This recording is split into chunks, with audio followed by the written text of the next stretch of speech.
Assalamualaikum warahmatullahi wabarakatuh. Hi everyone, I'm Jihan Zakiya Iffah from Class B with student ID number K4321045 here to deliver two interesting topics. First, Indonesia's national identity. Second, law and human rights enforcement in Indonesia. This video is made to fulfill the final exam project for civil education subject. That's it for the intro. Now let's jump into the first topic. National identity. What do you think about it? What is so important about it? National identity is a distinctive feature of one nation. Various studies have shown that a national identity is a direct result of the presence of elements which come from people's daily lives, namely sense of belonging to one nation, national symbols, language, the nation's history, national consciousness, culture, and etc. So, what is so important of national identity for a nation? According to Dewi Yuliati on her article, the national identity of most citizens of one state or one nation tends to strengthen when the country or the nation is threatened by outsiders or foreigners. The sense of belonging to one nation becomes stronger when an external threat threatens the citizens, so they feel that they have to unite with their fellow countrymen to protect themselves and fight against the common threat. Now that we have known about the definition and importance of national identity, it's time to get closer to Indonesia's national identity. Indonesia's national identity consists of distinctive features that differentiate Indonesia to other nations. There are so many of them. Some are Pancasila, Bhinneka Tunggal Ika, Bahasa Indonesia, Undang-Undang Dasar 1945, Garuda Pancasila, and etc. And those represents Indonesia and its citizens. If a nation could not preserve or strengthen their identity, the following impacts of modernization and globalization was that the nation would lose its national character and have no strong power to protect their culture from a total destruction. If a nation could not preserve or strengthen their identity, the following impact of modernization and globalization is that they will lose its national character and have no strong power to protect their national cultures from a total destruction. Why is that? It is because when a nation loses its identity, there will be no more guidance, no more purpose, no more motivation for the nation to move on. It is certain that the globalization brings so much convenience to our lives, but we should not forget that we have our own national identity, a national identity which holds good values since centuries. So, basically, national identity has to be strengthened because this is closely related to developing and recharging nationalism, which can be defined as an ideology to determine vision of the future and the basic pattern of living and being. Okay, now let's move on to the second topic. The second topic is law and human rights enforcement in Indonesia. Now, what is law and human rights enforcement?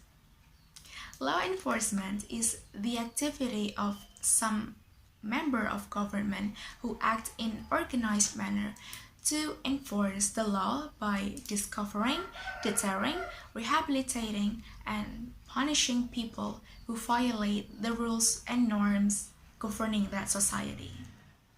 How do they work? Are they connected to each other? The answer is yes.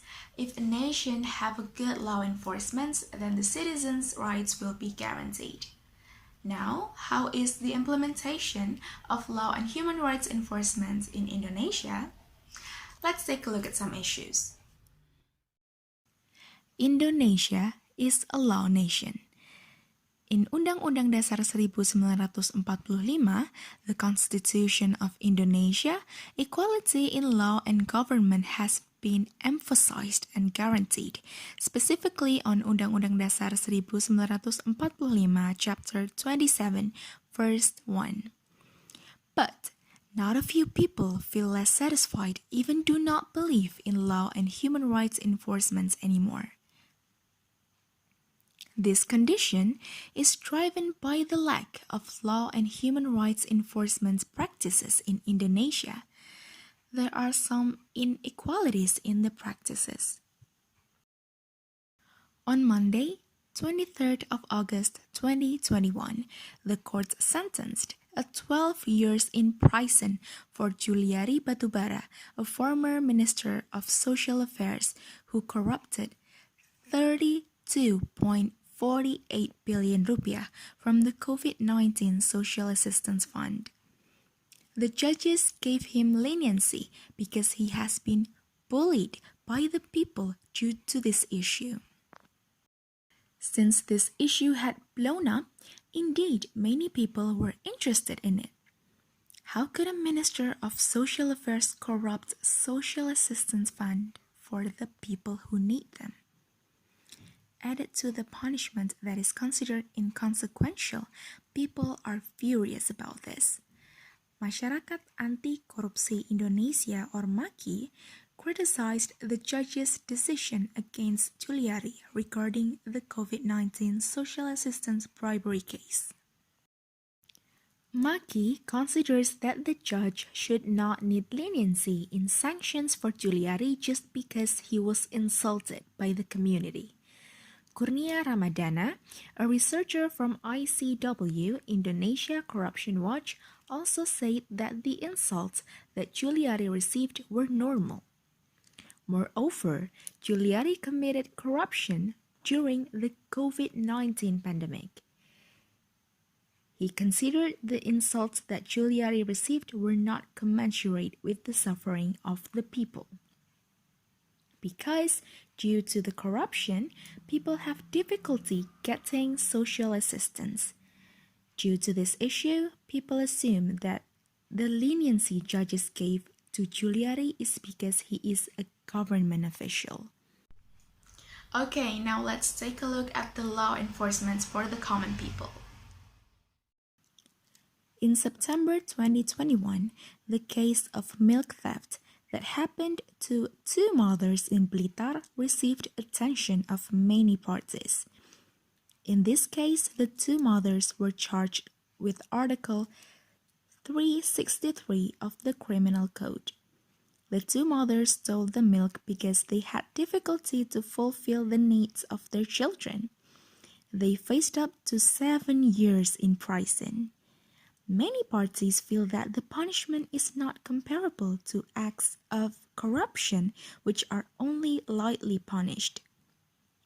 Although in the end, the two mothers were released from threat of 7 years in prison, people were still mad about it. How can the law be so unfair like this?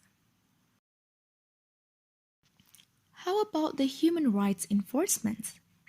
Well, there are still so many inequality in the practice. Do you know the sexual harassment case of Unri lately? The victim shared her story in social media about how her supervisor lecturer harassed her while a thesis guidance. She was afraid to speak up first, knowing that there was no legal protection for the victim of the sexual harassment. Since her story became viral, many students began to speak up about them experiencing sexual harassment in universities. The sexual harassments are done by their professors, lecturers, friends, or even a total stranger. The students no longer feel safe to study in their campus. Due to the blowing up of so many cases about sexual harassment in campus, the Ministry of Education, Culture, and Technology Research released a ministerial regulation number 30, 2021 about sexual violence in college scope. When it was released, some parties refused the regulations with many reasons. How can a regulation for people's good receive refusions like this? This shows the lack of empathy for the victims. Well, those cases are only a tiny little bit reflection of the law and human rights enforcement in Indonesia. The practice of law and human rights enforcement in Indonesia is indeed far from fair.